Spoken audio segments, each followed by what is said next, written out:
তহবিলদাৰৰ ঘটনাটোৱেই হওক, একটো হৈছে যে আমাৰ কাৰণে খুব দুখজনক, মহিলাসকলৰ কাৰণেই হওক বা সকলো সমাজখনৰ কাৰণেই হওক, আৰু তেখেতৰ পৰিয়াললৈ সদায় মোৰ সমবেদনা আছিল আৰু সদায় থাকিব।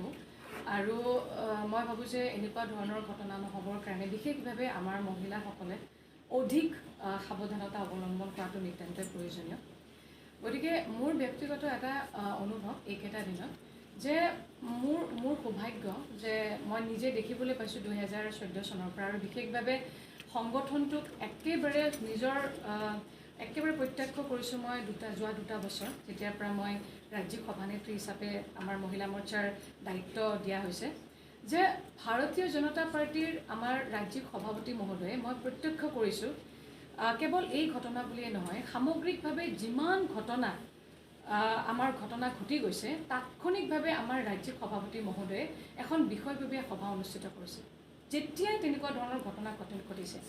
আৰু সেই ৰাজ্যিক বিষয়ববীয়া সভাখনত প্ৰত্যেকৰে মতামত গ্ৰহণ কৰা হৈছে যে আপোনালোকে এই কেছটোত আপোনাৰ মতামত কি, আমি চৰকাৰক কি ক'ব লাগিব, আমি মুখ্যমন্ত্ৰী মহোদয়ক আমাৰ ফালৰ পৰা কি আমি পৰামৰ্শ দিব পাৰোঁ বা আমি কি ক'ব পাৰোঁ, তেখেতক আমি কি অনুৰোধ কৰিব পাৰোঁ।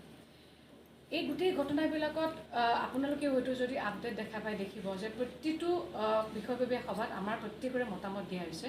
গতিকে আমাৰ ফালৰ পৰা ক'বৰ কাৰণে এটা পৰিৱেশ এটা আমাক দিয়া হৈছে, আৰু তাতেই আমি আমাৰ গোটেইখিনি বিষয় ৰাখিছোঁ। আৰু যিহেতু আমাৰ এটা শৃংখলাবদ্ধ আমি এটা নিয়মৰ মাজেদি যাওঁ, গতিকে তাতেই কোনে এই কথাখিনি প্ৰকাশ কৰিব, কেনেধৰণে প্ৰকাশ কৰিব, তাতেই সিদ্ধান্ত কৰা হয়। আৰু মূলতঃ আমাক আমি সকলোৱে চিন্তা কৰিছোঁ যে মূলতঃ আমাক কি লাগে, ন্যায় লাগে, তদন্ত লাগে।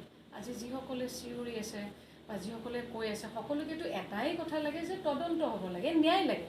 তাতকৈ বেছিতো মই ভাবোঁ যে কাৰো মোৰ দৃষ্টিভংগীত কাৰো পৃথক নহয়। গতিকে মই ভাবোঁ যে তদন্ত প্ৰক্ৰিয়া চলি আছে, আৰু আমাৰ ইমান